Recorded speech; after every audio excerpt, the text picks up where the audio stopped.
Good afternoon. Thank you for joining our Everbridge Return to Work Partner webinar. We're so happy to have you here with us today. I wanted to let you know that we'll do a 15-minute Q&A at the end of this webinar. It's about 2:45. Please use the chat function in the webinar here to ask your questions, and we'll be sure to get those answered for you. Don't be shy. We love questions. I want to introduce you to Annie Asari. She is our Senior Director of Product Management here at Everbridge, and she's going to be taking you through our webinar today. Annie, Thank you, Lisa. Thank you so much, Lisa. I want to thank our attendees and our partners for joining this session.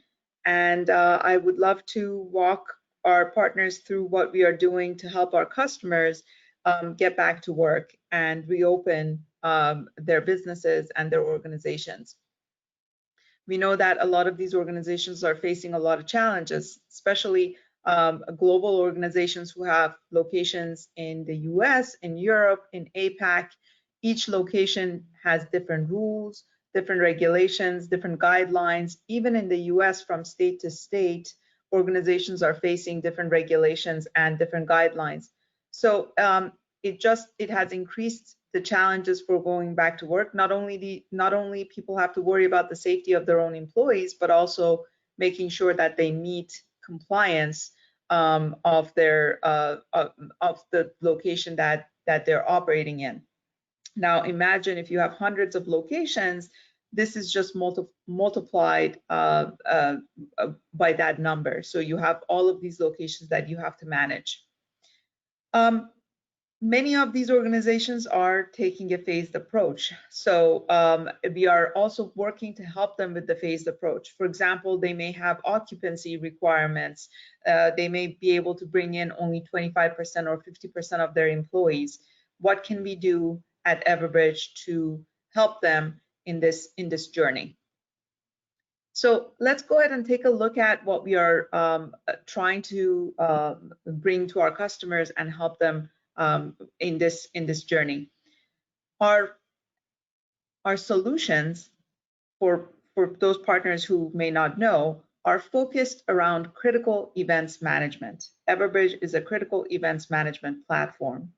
Well, the COVID situation is a type of critical event that organizations need to prepare for, need to manage, and need to know their risks. So it fits in nicely with all of our use cases.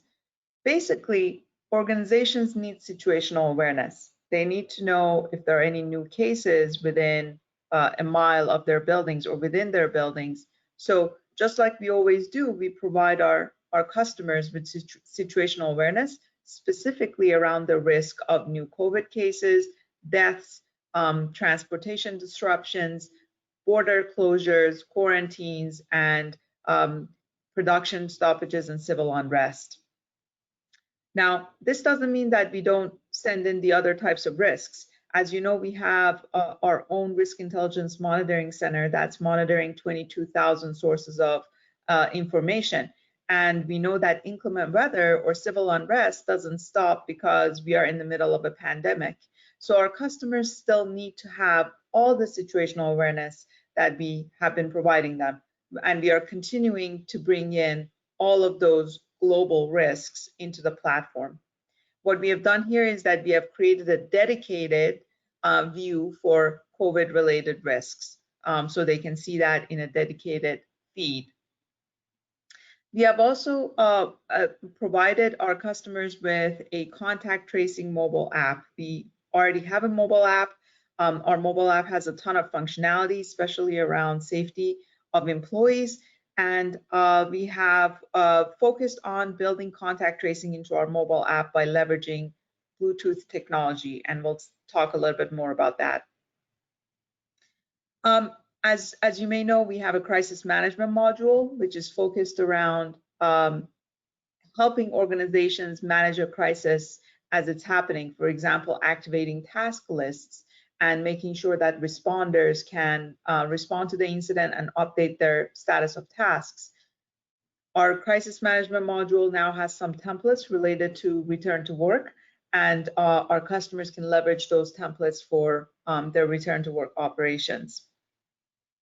Now, the fourth area where we are focused on is around leveraging some of the technology that customers already have in their premises, such as video analytics or access control systems or thermal imaging. And those technologies can be used by our customers for return to work use cases. And we have put together some workflows that can automate these return to work use cases for our customers. For example, making sure that they comply with the occupancy guidelines and not allow more than 25% or 50% into to a specific floor of a building, or making sure that anyone who enters the building has a mask on, or making sure that people are social distancing in common areas like kitchens and areas that people could be closer than 6 feet, such as conference rooms. So all of that is very important for our customers, and these are the 4 areas that we are going to focus on today. So let's go ahead and dig in a little deeper as to what each of these areas look like. Number 1, around situational awareness. I mentioned that we have created a dedicated feed for COVID-related risk information.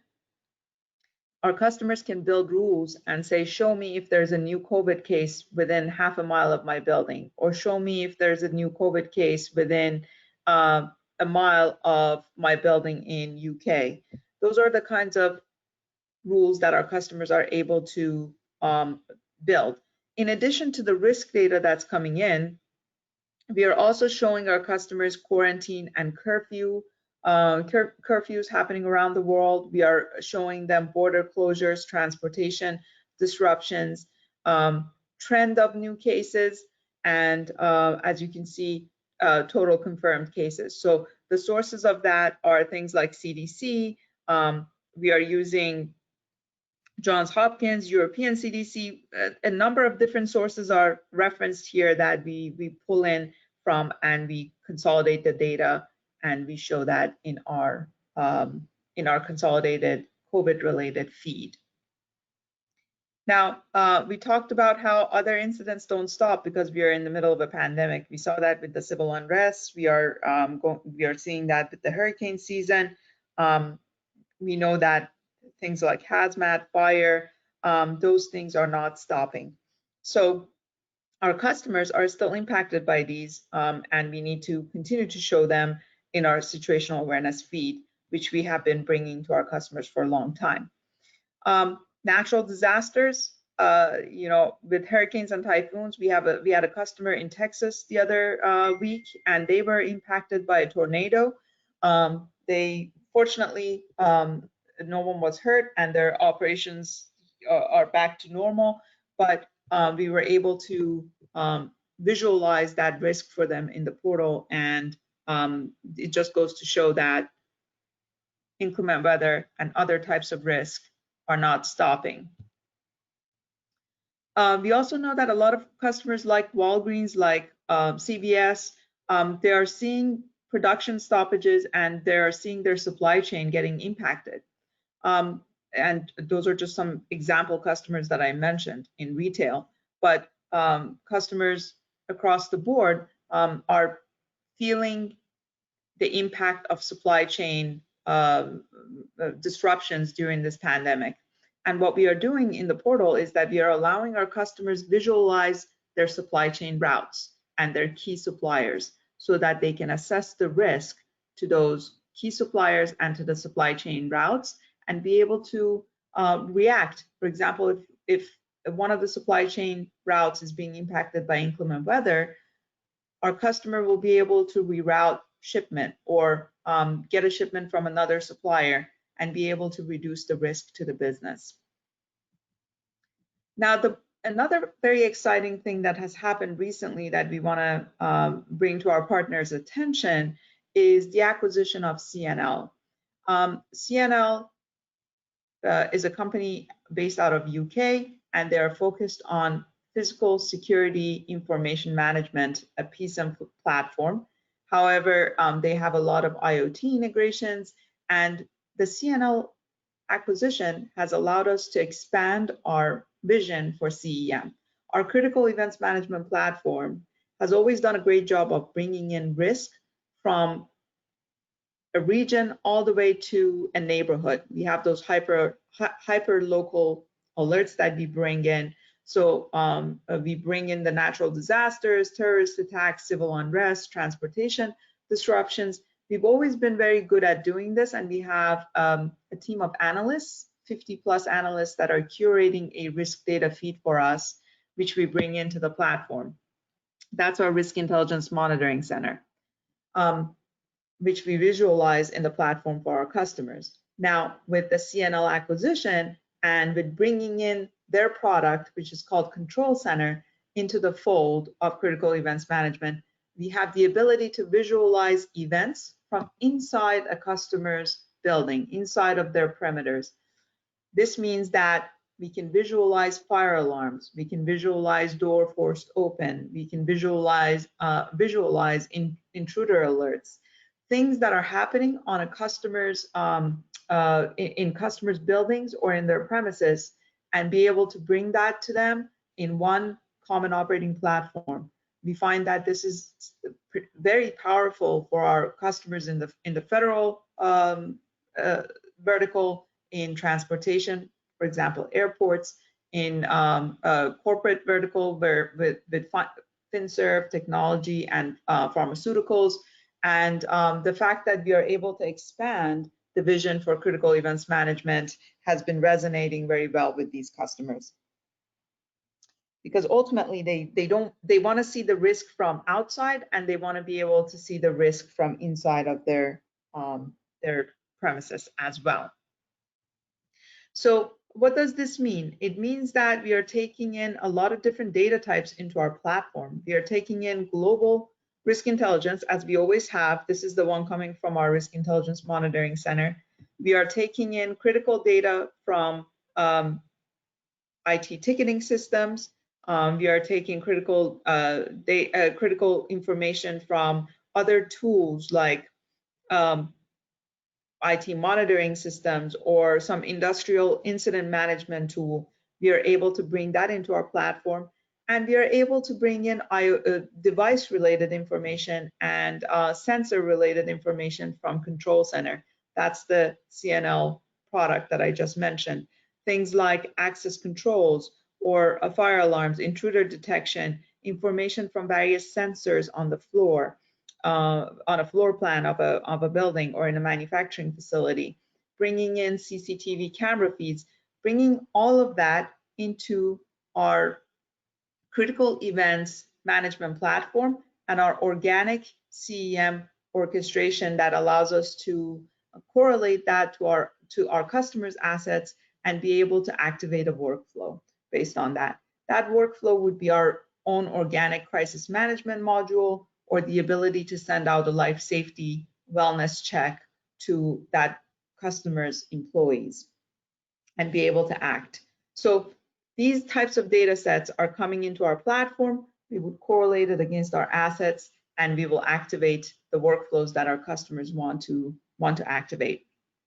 So a little bit more about ACT. What ACT means here is really the automation of task lists. When there's an evacuation situation, fire evacuation, I want to know who my responders are, and I want to automatically send them the task lists, the tasks that are assigned to them, so that they can take action. And I want to be able to monitor the progress of those tasks. I want to also be able to send out life safety checks via multiple modalities and capture those responses. That's really what ACT means in our world. And it helps us automate those runbooks. Now, let's get back to return to work policy, return to work, and how all of those things that we just talked about can help organizations go back to normal operations as smoothly as possible. So we talked about how regulations can be different, how customers can have many different locations in different countries, and it can all be very confusing. So customers have been asking about, how do I make sure that my employees are staying 6 feet apart?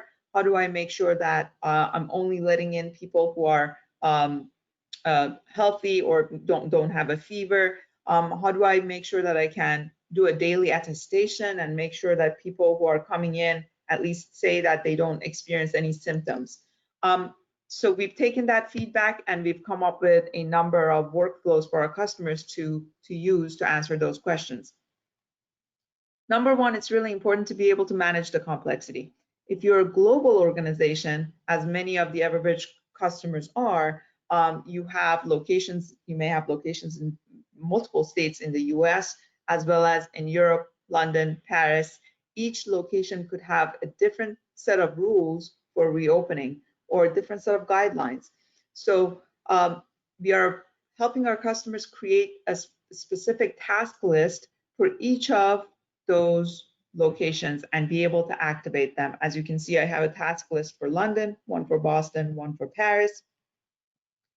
And these are fully configurable, which means that customers can change the content or edit the content. And we obviously provide them with some best practices, but they're in the driver's seat and can change these as needed. Once a task list has been activated, our customers' responders will receive those via the mobile device. They will get an SMS. It tells them they have a task assigned to them. They can click on it and see the content of that task, and they will be able to even update their status via the mobile device. The customer administrator will then be able to see the dashboard of that event and be able to track the progress of all of those tasks via this dashboard. And in some cases, customer administrators may want to send a link to an executive team and let the executive team know where they are with executing those tasks in the task list. Another area where customers have been asking us about is contact tracing. So now that I have my tasks and task lists for reopening my offices and reopening my facilities, how do I make sure that I can trace people who have reported symptoms? Contact tracing is a very complex topic, and we have tried to simplify it as much as possible and put some boundaries around different features. You have the wellness checks, which we'll talk about. You have the self-reporting capability. You have location-based tracing and proximity-based tracing. Those are the 4 areas that we are going to talk about today. So let's start with location-based tracing. Basically, it's important to know if Annie is in the building and she later on reports that she has some symptoms, we want to make sure we want to know who else has come into contact with Annie, and we want to make sure that we can follow up with those people and let them know they need to quarantine or they need to go get tested, etc. So concept of being in the same location at the same time becomes even more important. With that said, I want to mention that Everbridge already had a very powerful location-aware product. Location actually has always been a huge differentiator for Everbridge. We have always had a concept of dynamic location, and we take in location from many different sources. Those sources include our own mobile app, the GPS from the mobile app, badge access systems, network access systems, Office 365, travel itineraries. We have multiple sources for getting location data into our platform. And that location data is now very important because previously we were using it for things like, if there's a terrorist attack, I want to know who my travelers are in a particular place. Now I can use the location data to see who may have come into contact with a person who has reported symptoms. So let's take a look at this example. We have Diane Wilkinson from Acme Global who's reporting symptoms, and we can simply look at her location history and filter it based on time and say, show me all the contacts that have been exposed to Diane between April 20th and May 7th. And in this scenario, I have 24 people who have come into contact with Diane, and they have been closer than 50 feet to her, and they've been in the same exact location with her, which means that they could be at risk of getting COVID because Diane has reported symptoms at this point. So this is the concept of location-based tracing. Now that I have this information as an administrator, I can get a full report of who is at risk, who needs to go get tested. I can follow up with those individuals and let them know they need to quarantine and they need to come back with a clean test. I can ask them questions like if they need help or if they need support from their employer, or if they're experiencing symptoms. I can basically create custom messages based on my organization. And please note that these are all branded as well. So an organization can brand these and create their own custom messages to send to these employees. So that's the concept of location-based tracing. I mentioned there's also a proximity-based tracing concept. Proximity-based tracing is based on the Bluetooth of the mobile device. So we have two employees here. We have Alice and we have Jeff. Both of them need to have the Everbridge mobile app. Both of them need to enable Bluetooth in the mobile app. Now, Alice and Jeff are working together. Everything's good. After a couple of days, Alice says that she's experiencing some symptoms. By the way, they have been exchanging keys behind the scenes because they both have Bluetooth enabled. They're exchanging keys. So then Alice reports that she has symptoms. That message is sent to our decentralized server, and the server will distribute Alice's infected key to all the devices that have come into contact with Alice. What that means in simple terms is that Jeff has already exchanged keys with Alice, which means that he has been closer than 6 feet to Alice. And that means that now he has an exposure event. That means he will receive a notification letting him know he may have been exposed to COVID-19. We do this very cautiously because we want to make sure that we don't expose any PII, and we don't, privacy is very important. So we don't want to share Alice's personal information with Jeff or let Jeff know that Alice is the person who has exposed him to COVID. That's never going to happen. Jeff will receive a notification that tells him he may have been exposed, but he will never see any PII, or he will not see Alice's name. So we make sure that this is done in such a way that privacy of Alice is protected. In parallel, other people in the organization who need to be notified, such as the HR or facilities who may need to disinfect certain areas or need to take action, will also receive a notification letting them know that there has been an individual in the organization that has self-reported symptoms. And here's a list or report of other individuals who may have been exposed to Alice. And then that they will be able to take action based on that list. So let's quickly take a look at the self-report capability. With the Everbridge mobile app, all Alice has to do is to go to one of these buttons, which is called self-report, and go through the simple screen of saying that she's feeling some symptoms or has tested positive for COVID. By the way, the text is configurable, and each organization will be able to upload their own logo or their own image for the buttons. Once this is done, the ACME organization, the administrator, will see that someone has self-reported and will be able to download that report. So as you're aware, there are a lot of PII concerns around this. We do this in an anonymous fashion, which means that we want to make sure that the organization will be able to see Alice's name, just the administrator. So we have role-based access controls to make sure that nobody else in the organization knows who has self-reported. but the organization, the administrator will be able to follow up with Alice and give her the proper guidelines. Just want to remind everyone that Everbridge is FedRAMP certified, so which means that you have to operate within very strict guidelines around data privacy and data security. And we are also GDPR compliant and HIPAA compliant, so we adhere to very strict rules around data privacy and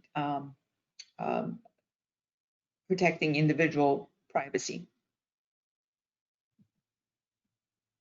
So let's take a quick look around symptom checker and wellness checks. This is also really important because a lot of customers want to be able to only let people in who are eligible to come in to the office, who have gone through a daily attestation and said they're not experiencing any symptoms, and come in only if they are feeling well, so that they don't expose everyone. So it's really important to be able to make sure you can assess eligibility.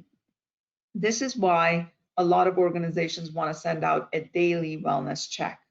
Now, we have always had the ability to send out a polling notification. At our core, we are a communications platform, so we are able to send out a poll via an SMS.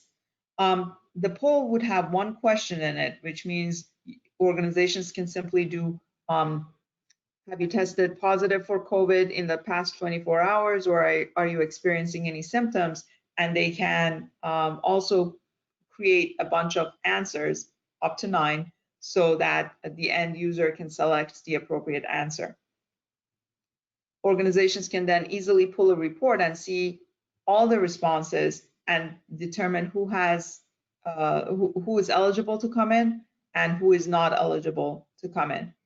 The people who are not eligible, we can then simply disable their badges or send them a follow-up message letting them know that the organization wants to support them, but we ask them to quarantine, or here are the closest places where they can get tested.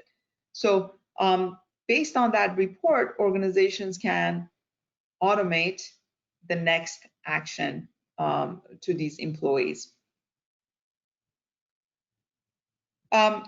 Regarding the self-report can also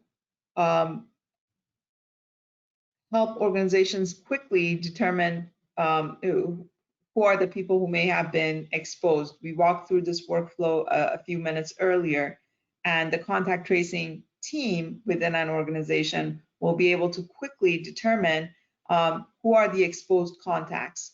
They would do that via location-based tracing or proximity-based tracing, or both, because we offer both. So, and we always recommend that customers layer both capabilities to get better accuracy. Location-based tracing, in addition to proximity-based tracing, gives them much better coverage.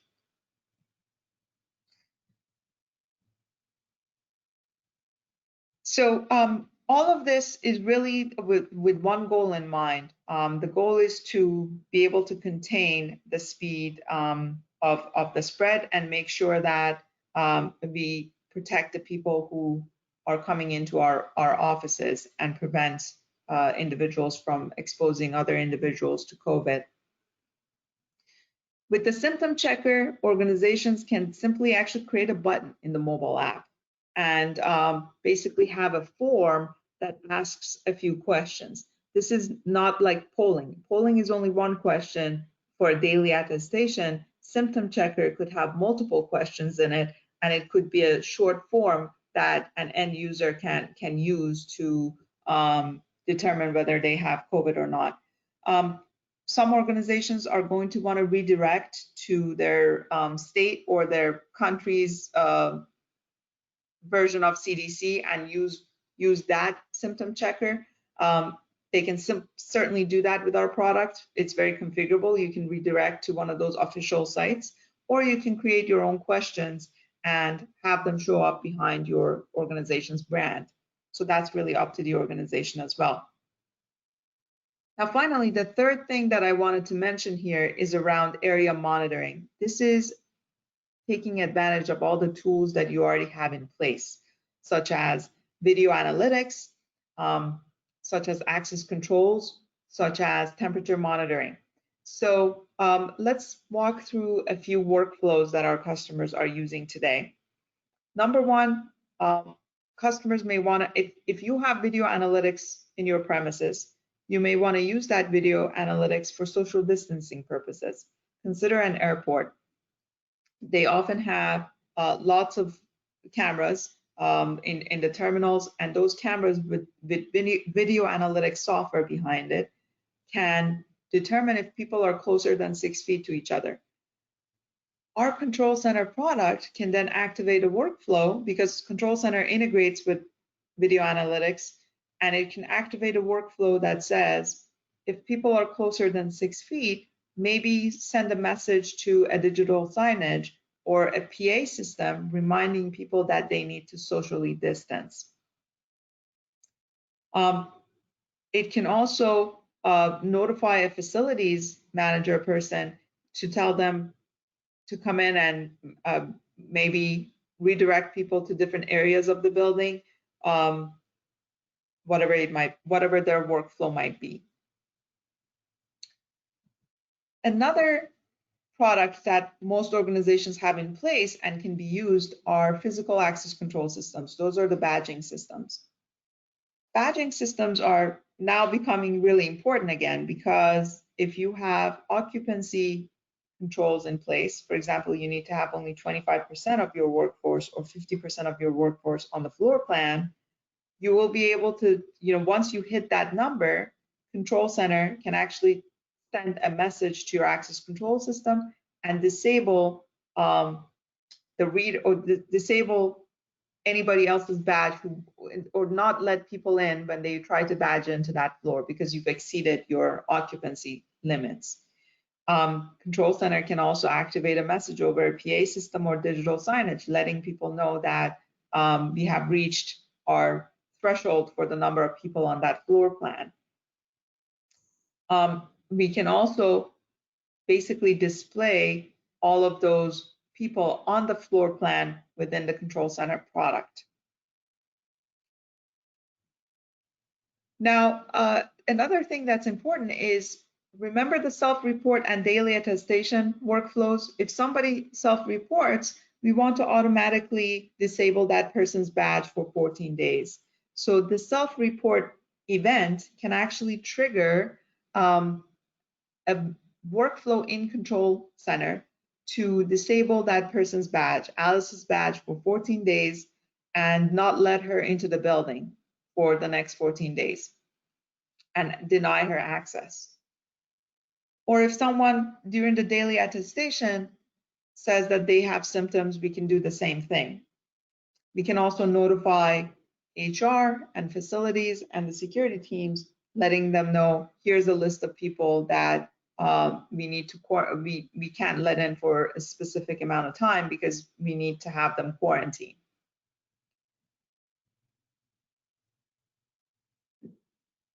Most recently, we have also introduced a capability for wayfinding. We have another product called MediNav, which is designed for hospitals to guide patients to, as we all know, hospitals are very complex buildings, and it's sometimes hard to find the right place. As a patient, it can be a little bit overwhelming.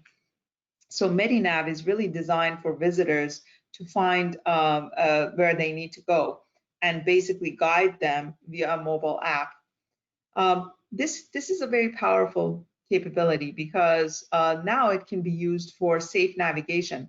For example, if you are going for basically your annual physical, our safe navigation app can help this individual not go through the areas that are reserved for COVID patients or take a different route. This is incredibly important for hospital workers as well as patients. So it's a new capability that we are rolling out. With that, I want to kind of summarize all the capabilities that we talked about. We talked about self-reporting, we talked about symptom checker, proximity-based tracing, which is via the Bluetooth of the mobile app, and location-based tracing, as well as area monitoring capabilities, which I just reviewed here. These are all part of our Return to Work COVID Shield offering, which is quite resonating in the field with our customers. With that, I would love to open it up for some questions and see if we can help answer any of our partners' questions here. Lisa? Thanks, Annie. So we do have a few questions coming in. Great. The first one is from Brian, and he asks, with higher education losing millions due to campus shutdowns, how has that affected higher ed adopting these technologies? And can you describe some wins? Yeah, this is a great question. Actually, one of the verticals that has been most receptive to our solution is higher ed. Some of the, we had said we are looking for 5 to 10 early adopters, and all of them, the early adopters ended up all being in the higher ed vertical, which is an interesting situation. One of the most recent wins was Mississippi State, and another one was Stetson, just to name a couple off the top of my head. Stetson College. Rice University is another one that has most recently moved on to to purchase our Return to Work solution and implement it. Universities have been most excited about the proximity-based tracing, as well as self-report and symptom checker. Those are the 3 key capabilities that higher ed has embraced, and we are getting really good traction with higher ed on those capabilities. Perfect, thank you. Our next question comes from Armazad. He's from Talaris. He wants to know, after we have identified a potential customer, how do we proceed? Contact Talaris or Everbridge, the contact person, and lead registration. Yeah, we do have a lead registration form on the website that we encourage you to go to. We also have a partner portal. We are also going to follow up with you after this webinar and put you in touch with our channel, the VP of our channel partnership, and she will be able to assist you even further. Thanks, Annie. So Jasmina would be your contact, and we'll contact you via email, and we'll put you in touch with Jasmina to answer those questions for you. Annie, our next question comes. Sorry, we want to make sure that first we guide you to the partner portal as well, where you have the lead registration form. Correct. That should help. There's also a lot of training videos on the partner portal, which helps you learn more about the product. It gives you assets such as data sheets, inclusion sheets, presentation decks. All of that is available on the partner portal. It is, correct. And again, we'll put you in touch with Jasmina Mueller so that she can walk you through. She's the one who leads the Talaris team for Everbridge. So thanks for the question. Great question. Our next question comes from Carlos. He would like to know, oops, hold on. We're having he wants to know, are the definitions templates of the Return to Work Everbridge use cases available to be used by any customer? Are they sold as a product or a service? And would they be available for the customers to make their own tailoring? Yeah, good question. The product is very configurable. The customer doesn't have to use our templates. However, we do offer some templates out of the box, which are created with our partner control risks, and we do sell those templates.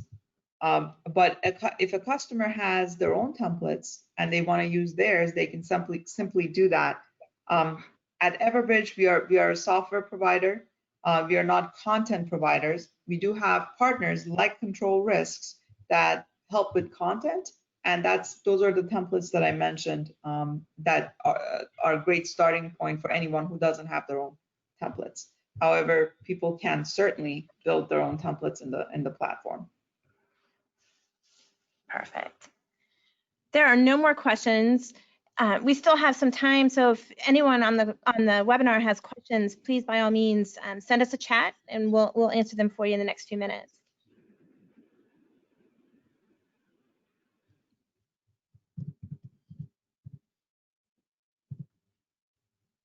If there are no more questions, you will be receiving an email as a follow-up to the webinar with the slides as well as the replay to the webinar and a data sheet around what we had talked about today. And of course, if you have any questions, feel free to reach out to us. I'm Lisa Dewey. You'll be receiving an email from me tomorrow, and feel free to just reply to that, and we're here to help you and answer any questions you may have. Thank you, Annie. Great job today. Thanks, everybody. Have a great day. Thank you. Bye-bye. Bye now.